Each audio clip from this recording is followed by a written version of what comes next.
Hello. Can everyone hear me again now? I got muted then for a second. I think we have to agree to the recording. Sorry, I should have said at the outset. But yeah, you just have to click your mic and camera, hopefully, and that should bring you all back up for those of you who need to be visible. So we did this last year. We launched with BUPA, or I did a briefing for them on the launch of their genomics work.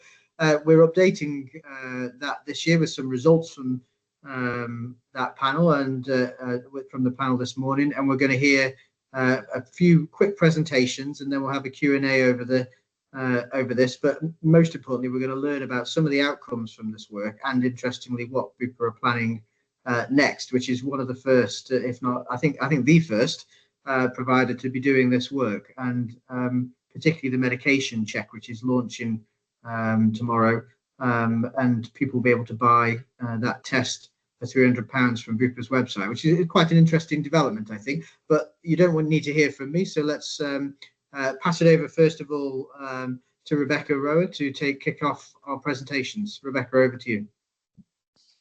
Thanks. So I'm Dr. Rebecca Rohrer. I'm the Clinical Innovation and Genomics Director in Health Services at BUPA. I'm also a GP and a young breast cancer survivor. So I'm really delighted to be leading our genomics work in the UK, but also to be kind of spearheading how genomics can support prevention and helping our customers live longer, happier and healthier lives. So, I think if we go on to the next slide, as Sean said, last year we became the first UK private healthcare provider to be piloting whole genome sequencing for selected customers. It's a 2-year program called My Genomic Health, and that's now coming to an end. And what it's done is it's offered customers access to their genomic risk profile to be able to understand their risk of developing 36 conditions, including 10 types of cancer that can be prevented or better screened for. So we're just looking at actionable conditions, those that we can take preventative or screening action if we understand that people are at increased risk of developing them. And they include things like heart disease, metabolic disease, and as I said, things like breast cancer, prostate cancer, skin and bowel cancer as well. So we've now analysed the findings of 2,289 of those. That includes 1,266 women and 1,023 men. And 99% of those customers have shown a targeted genetic variant in the way that they metabolize drugs. So that might be the way that they respond to medication, either how effective that medication is, that may be increased or decreased, or their propensity to have side effects from that medication. And this means that they may need a different dose of the drug, or that they may need a different drug to achieve the same therapeutic effect. Now, the most common medication that we found with this is warfarin, but other commonly prescribed drugs include things like clopidogrel, amitriptyline, for example, and simvastatin. Those were all within the top 20 drugs that we found genetic variants in. 91% of those customers were found to be at risk of developing a multifactorial disease. And what we mean is a disease that's caused by a genetic variant, but that's really heavily influenced by environmental factors. And the most common one of those was the risk of developing celiac disease, and that's gluten insensitivity. And the second most common was non-alcoholic fatty liver disease. 73% of our customers were found to have one or more raised polygenic risk scores. And this is a number that estimates a person's focused genetic predisposition to develop a particular disease. And that's based on the combined effects of lots of different genetic variants across their whole genome.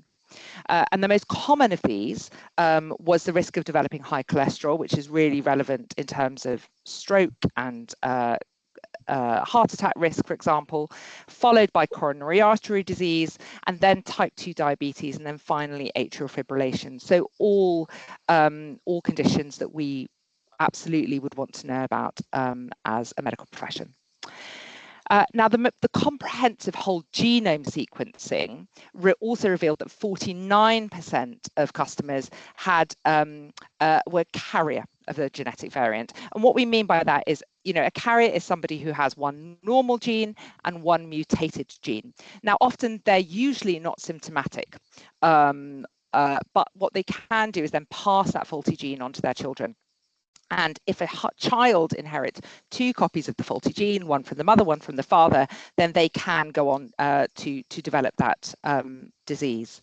And examples of the carrier risks that we've identified include things like a glycogen storage disease, 3, which is an abnormal accumulation of sugar in the liver and muscles, and that can cause poor growth, low blood sugars, and muscle weakness, but also nephrotic syndrome, which is a kidney problem where too much protein is lost in the urine, and that can cause swelling, high cholesterol, and also put people at increased risk of infection and blood clots. And then final, sickle cell disease, which many of you will be familiar with, but that's an abnormality in the shape of the hemoglobin and the red blood cells, and that can cause pain crises, also put people at increased risk of infection and organ damage and anemia.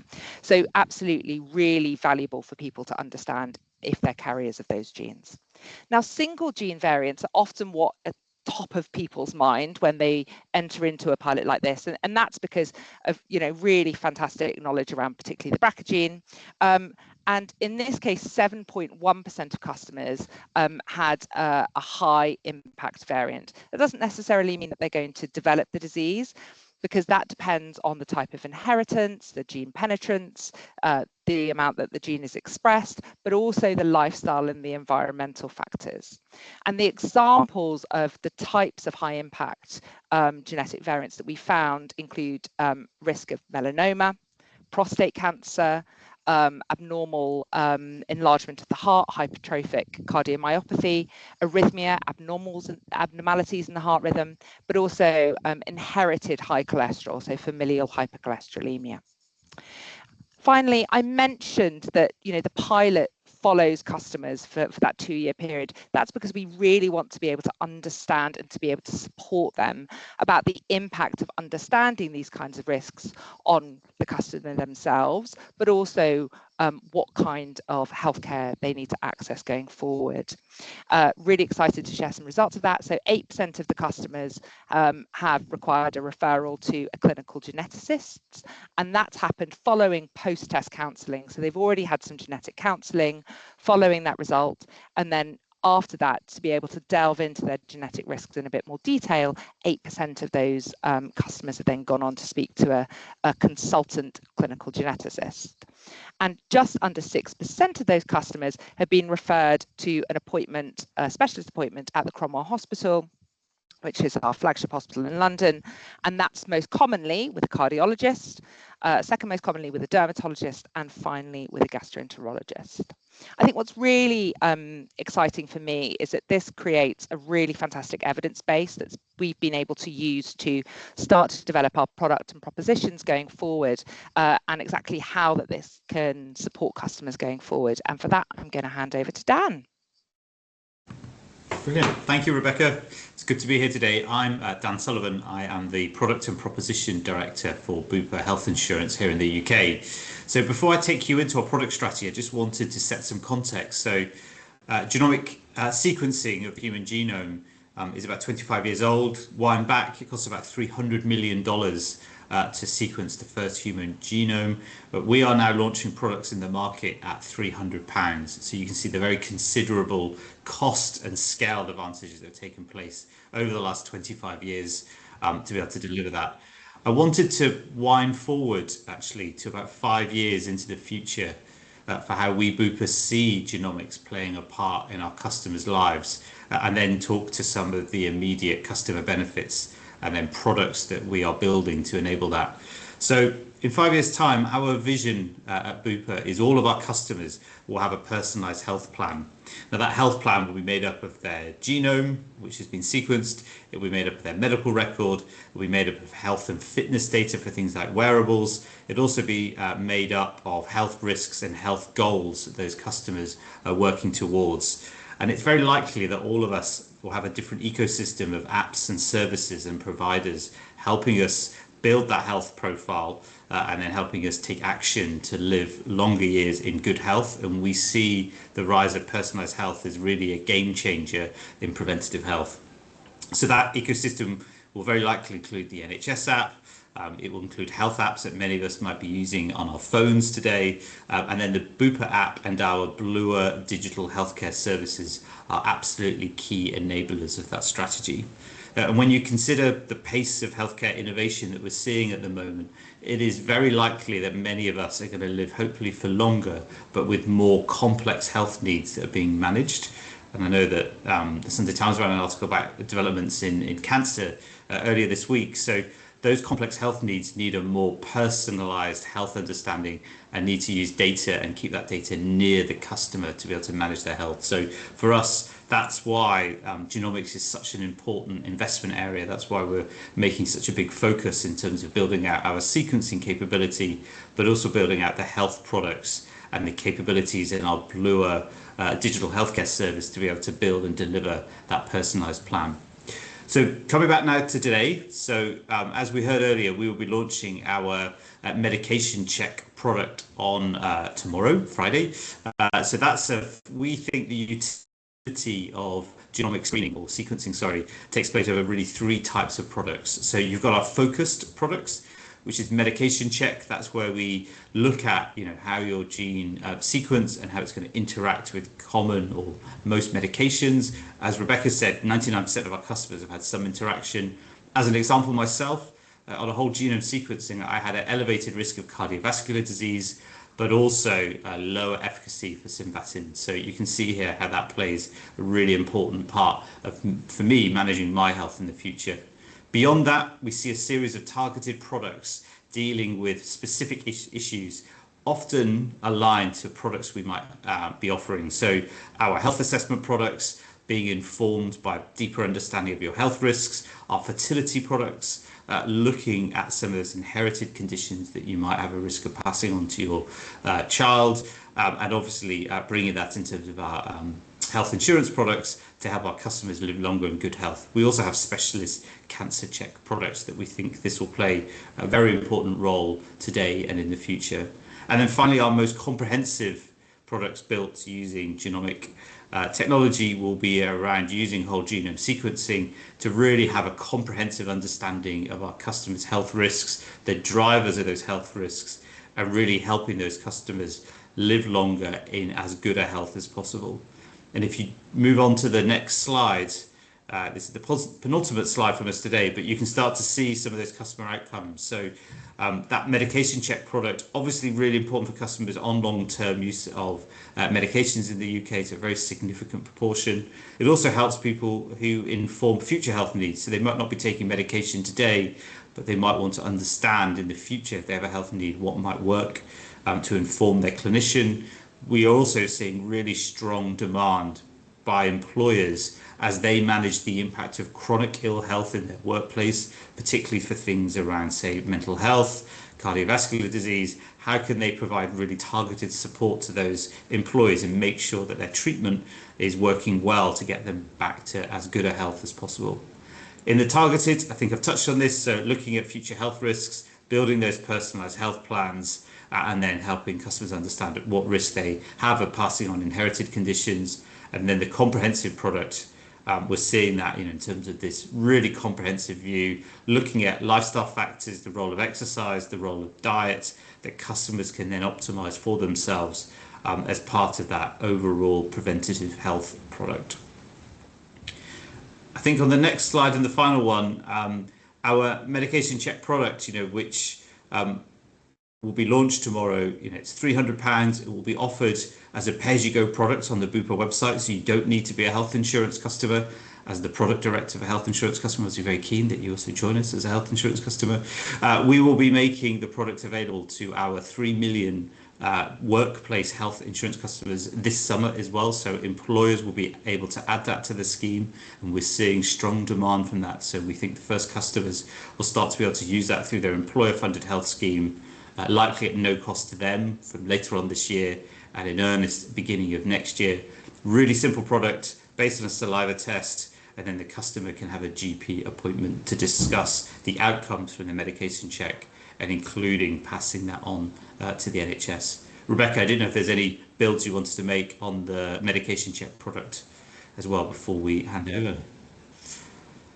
Yeah, I mean, I think it's important to state it's, you know, in terms of the eligibility, it's available to anybody who's over 18, UK resident, because what is included is the option to have a 30-minute GP appointment as part of it, you know, it's recommended that you have a medical condition that's managed by regular medication, although that's not necessary if you're, you know, pay-as-you-go customer.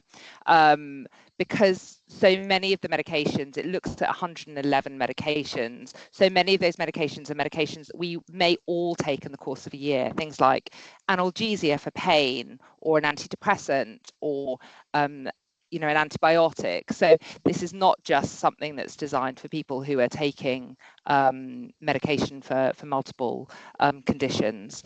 I think the only exclusion that is really important to say is, you know, it's not suitable for people who've had a bone marrow or a stem cell or a liver or kidney transplant, or a blood transfusion in the last 4 weeks. And that's just because some of the DNA from the donor can enter the bloodstream, and it can obviously confuse the results of the test.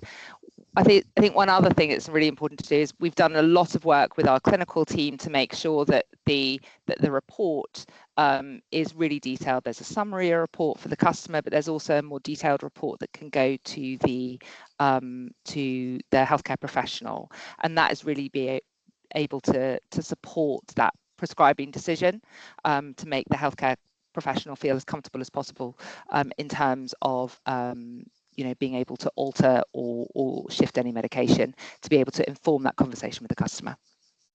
Brilliant. Thanks, Dan. Rebecca. I think we're handing over to Sean now, who is going to take us forward with a bit of an intro from Anand as well.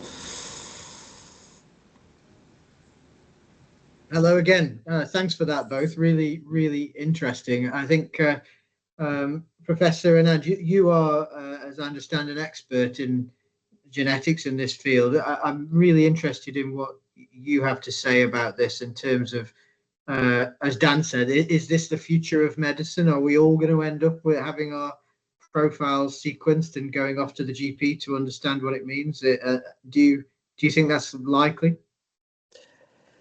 I think it's a good question, but perhaps I could preface it by saying that the one thing that's happening now is we've traditionally approached medicine in what we call a diagnostic manner. So people have had a complaint, a problem, or a very strong family history of something, and you've gone because of that.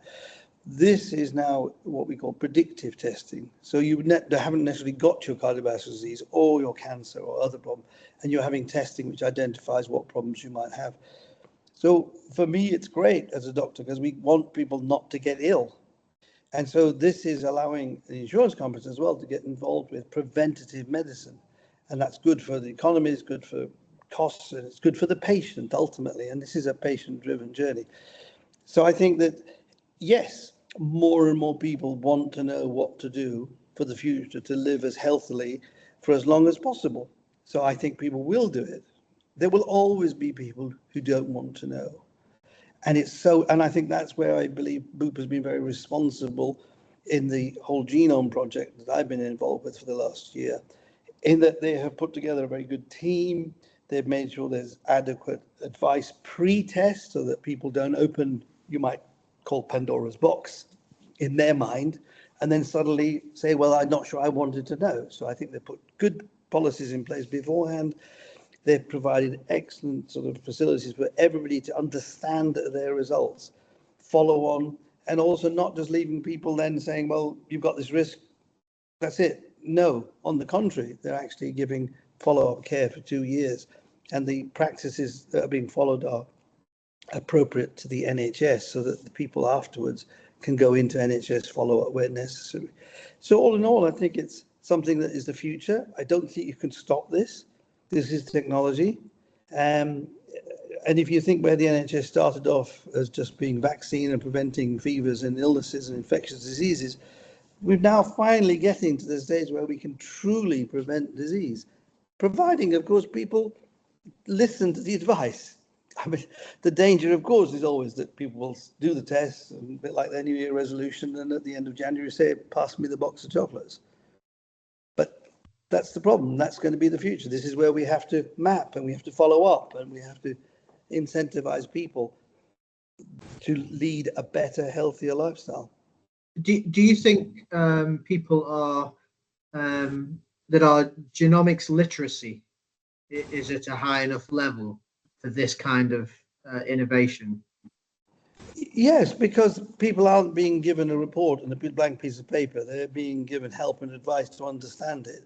So it's only through that gradual educational process that they will do it. And, you know, I don't know, I've got just had children come out of school going to university. Believe me, what they are learning at school in biology and genetics, whoa, it's very impressive. So I think the genomic literacy is coming up through the pipeline, but the patients who are having these tests are also having adequate explanation and follow-up and support. Okay, well, stay with us. I know we're going to have a few questions from people maybe, but I wanted to bring Jodie in at this point. Jodie, I think so. Fair to say you work for BUPA, but you were one of their employees who went through this genomic sequencing and testing. I just wonder if you could tell us, how did you find it as an individual, opening Pandora's box for yourself personally? Yeah, it's something I'm quite passionate about because it's been really eye-opening for me. So my history is I've got a family history of cancer. So my grandmother died in her late 30s of cancer. My mother had cancer, breast cancer, 3 times in her life as well. And she first was diagnosed with cancer at the age of 49, so really quite young. And I know that elevates my chances of developing cancer as well. And for my mum, in between her first and second and third cancer diagnosis, she was, after she'd had surgery and chemotherapy, she was put on tamoxifen, which is a preventative cancer drug. And she would be on that for 5 years. And at the end of 5 years, you're then perceived to be at risk of cancer as anyone else. So she was taken off that drug, and then the cancer would return. So for me, I've been on an early screening program through my local hospital. I've been having mammograms for about the last 10 years. And more recently, as I approached the age that my mum first was when she was diagnosed with cancer, I've been spoken to about going on tamoxifen myself as a preventative measure for breast cancer. And I've resisted it so far because I know that the side effects can be similar to those of the menopause. So night sweats, hot flashes, mood swings, weight gain, and it's all things that I'm not really looking forward to. So I've resisted going on tamoxifen until I felt like the time was right for me. So when I had the opportunity to take a whole genome sequence test, I wanted to understand more about my cancer risk by doing that test. But what was revealed for me was that tamoxifen is one of the drugs that wouldn't work for me, and I would need to seek alternatives. So for me, that's put me on a different path in finding out how I can prevent cancer for myself, because I know I'm at an increased risk. So it's something I'm really passionate about. I think the test has been completely eye-opening, and for me, hopefully it will change the course of my kind of health future. Oh, that's really interesting, and I suppose that's the patient side of it, isn't it? It's changed things for you. Yeah. Fascinating. If people have questions in the room, they want to raise their hands, that's great. But I just want to ask a question first of all. I don't know who's best, whether Rebecca or Dan, you want to pick this up. But BUPA is obviously an insurer. You're a private provider. So that naturally will bring up questions around patient data, who holds that data, the security of that, and what you're doing with that information. And I wondered if you could speak to that, because inevitably some people will have concerns about handing over their health profile for the rest of their lives to BUPA. Yeah, BUPA's a very provides a very significant amount of healthcare to our customers through our BUPA Health Services, which owns the hospitals, and our health clinics, and all of the remote primary care appointments that we do. So there are already very strong safeguards, between the different entities of BUPA. So, customers agree and give consent for how we manage that treatment, and information is only passed, with that consent and with our customers' sort of best interests at heart, Sean. So, we do a lot of work, as part of the communications when customers join the product to make sure that they really understand. There are ABI rules in the UK. There's a voluntary code that BUPA is a part of that means that you can't deny or alter cover for a customer because they have a genetic test.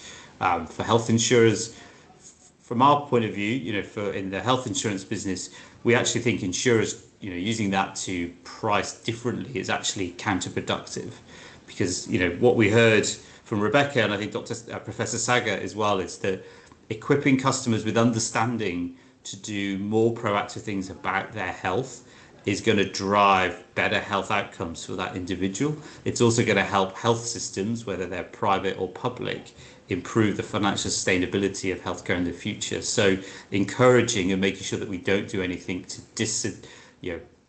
disengage or reduce customer uptake, I think would be really counterproductive as well.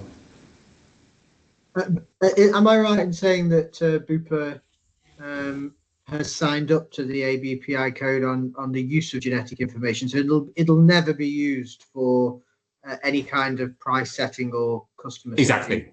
Yeah. Yes, as ABI members, we've signed up to the ABI code. Okay.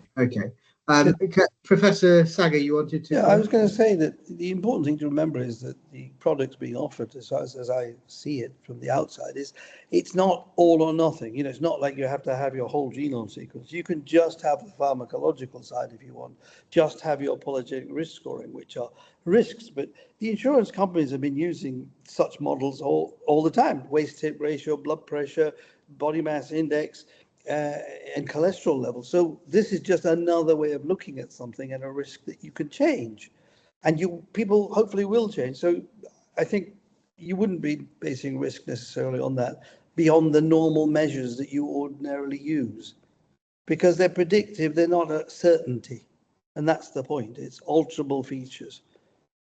Okay. I think Rebecca Thomas from the Independent was going to ask a question. I think, if she's still here.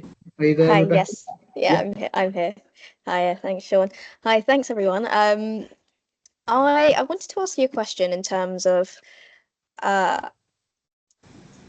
do you think that offers such as the testing you're offering could have a negative knock-on impact to NHS services? So, for example, somebody having access to the test, realizing, I'm at high risk of prostate cancer, for example. And I say prostate cancer because we know that over-treatment or unnecessary treatment in terms of prostate cancer can occur, and that can result in harm to patients. So I guess what are your thoughts around that issue, and how it can be mitigated? That's a good question, Rebecca. I think Rebecca, do you want to pick that up, and then maybe Professor Saga as well, perhaps? Yeah. So I think the way I see it, there are two aspects to that question. There's the actual operational impact on NHS services, and then there's the impact of kind of screening on the individual in terms of positive predictive value, negative predictive value of kind of any onward testing. So I think for the first aspect, it's really important to remember that any follow-up care is going to be can be provided in the BUPA ecosystem. So we can provide all of the wraparound care that is required for customers. There is no assumption that customers would need to be referred into the NHS to have that onward care done. So I think that's the first thing, and that not just goes for the the screening implications or any specialist appointment, but it also goes for the mental health support and the family support, etc.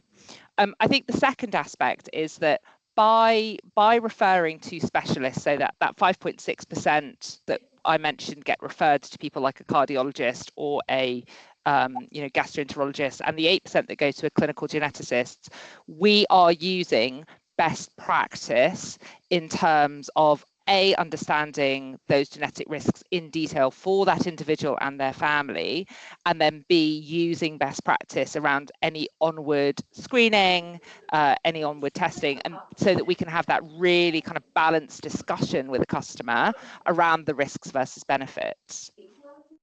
So going back to Dan's point, it really starts to create this very personalised health plan that's personalised to them, and really opens up the conversation around that balance of risk versus benefit, which is what I as a GP love to do. I love the idea of having that opportunity in a half-an-hour appointment, and then also being able to bring in specialist opinion so that actually we can have a really informed discussion, and a shared management plan is really exciting for me.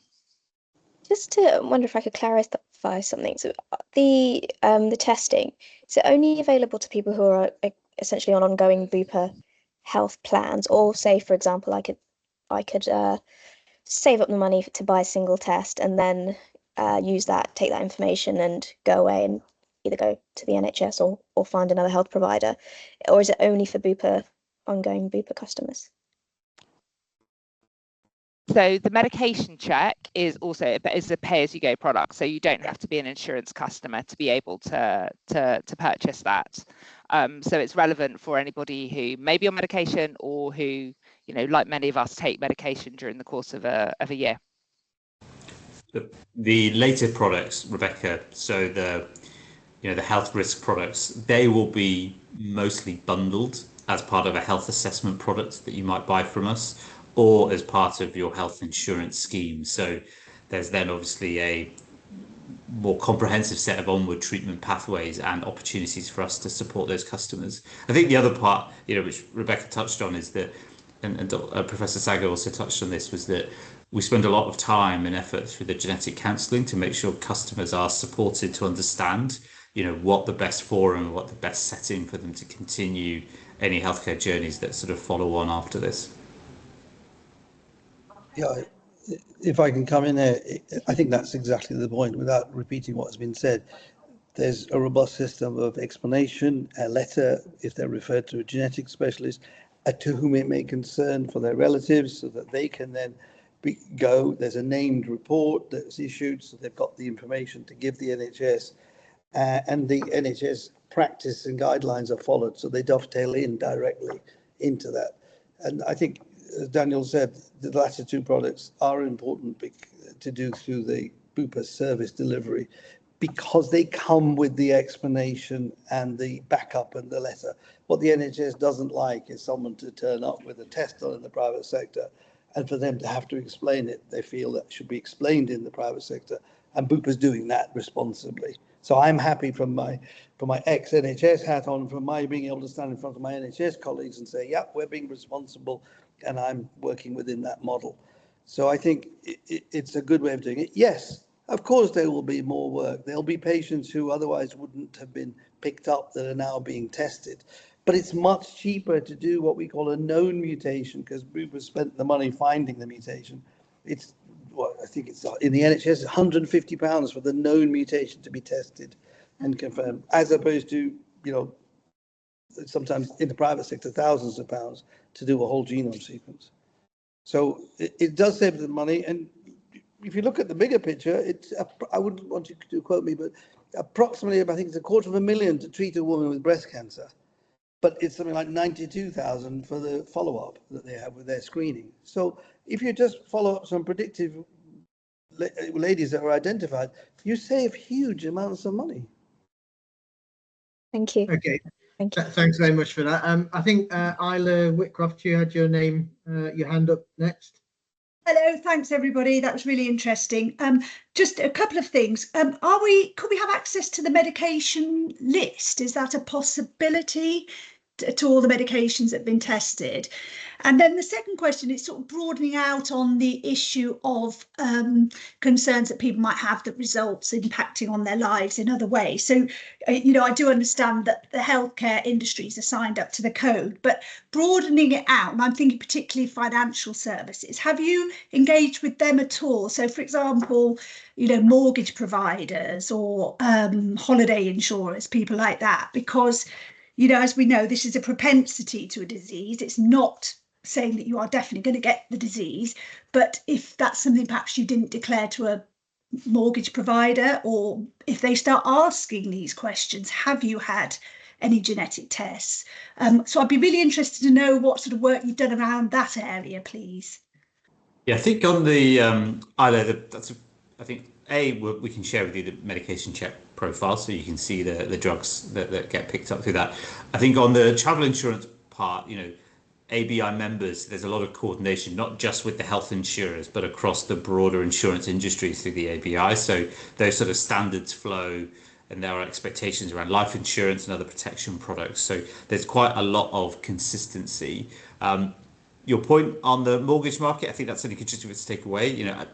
I don't, most cases, preventative or health risks is not something that your mortgage underwriting would pick up, but it's certainly something that we will make sure that as this gains traction, I think it's a good point for us to make sure that we explore as well. Okay, thanks. Yeah, because I think they are becoming as this moves into the forefront, and as it becomes the norm, then I feel. I mean, I've got children or young adults who are applying for mortgages, and they're getting asked quite in-depth questions. And again, you mentioned life insurance as well. So so I'm glad to hear that you are going to be looking into that. But I do think that that's something that's going to be an issue going forward. I don't think it's something that can be done in isolation. Because sorry, apologies. All I was going to build on is I think it's a really good point. I think we touched on this, that the testing that we do is all about actionable conditions. So this is where there is a disease, where there are preventative health or other lifestyle interventions that a customer can do to de-risk that for them, which I think for most people will be a positive. So I think in terms of the context around what sort of information, but I think good point. I think on the broader financial services industry that we all need to work together. So as I said, it would be counterproductive for one part of the industry to be discouraging customers to really make sure that they were engaging with preventative health and trying to de-risk some of their future health risks, because that feels, whether you're an insurer, health insurer, life insurer, or mortgage provider, it feels counterproductive if you set out from that basis. A quick build on Dan's point, if I may, which is that the only exclusion that exists currently is for those applying for more than £500,000 of life insurance. They need to declare if they've had a genetic test for Huntington's disease. We don't test for the Huntington gene, to Dan's point, because it's not actionable. Yeah. Right. So I think that has been really important for us, that we are only testing for those conditions that we are able to mitigate, and that we are able to put a treatment plan in place to prevent or slow down. Yeah, I completely understand that, Rebecca, and I think what you're doing is a really good thing from that perspective. But having done stories on the financial services sector over the years and listened to people's stories, they're perhaps not quite so open and understanding of this, and they will see a risk as a risk. But I guess going back to my original question was, are you engaging with them? And the answer from Daniel is that yes, you are, or you will be, or you have been. Or yeah, with the ABI, and I think the broader point, and obviously that comes together, under the UK Financial Services Organisation as well. So yeah, there'll be lots of engagement with our FS industry partners, around how we explore this and take it further. Okay, thank you. Really interesting question, Isla. Jane, you've got your hand up. Yeah, hi, Jane Simons, freelance journalist. Two questions relating to the medication review. One, I assume it picks up the potential of serious side effects as well as efficacy. And you mentioned antibiotics. Is there some potential for this in terms of tackling microbial resistance, which obviously is a huge issue? I can Want answer to take that. that, Prof. Sagar? Yeah. The answer is no, it's not looking at microbial sensitivity. But obviously, if you give, you don't give a drug because it's not going to work, that helps that policy. But the answer is no, it's looking at efficacy. It's not even looking at allergy, it's looking at side effects. We've had a few people who've had sensitivity to flucloxacillin. And in the old days of Septrin, we used to find lots of patients had photosensitive rashes, although that's a slightly old-fashioned drug now. So no, is the short answer. Not antibiotic. It's very useful in the world of chronic pain management, of course, and that's where it's useful because, as you know, we know from clinical studies, 5 to 10% of people don't respond to codeine in any efficacious way. But the data from pharmacological studies suggests that actually maybe 25% of people don't metabolize codeine to anything that's truly effective, fully effective. So actually, you wouldn't want to give those people codeine, and when they've said their painkillers aren't working, they're telling the truth, and they should be given something else. So there's some real benefits. It is the future, and NICE has taken that on board. The clopidogrel, which is this drug for people who have transient ischemic attacks or these mini strokes, that drug makes the platelets less sticky. But we don't check or test that less stickiness when we give it to a patient to prevent them having another event. You just give it to them, and they're taking it, thinking it's going to work, but it's not.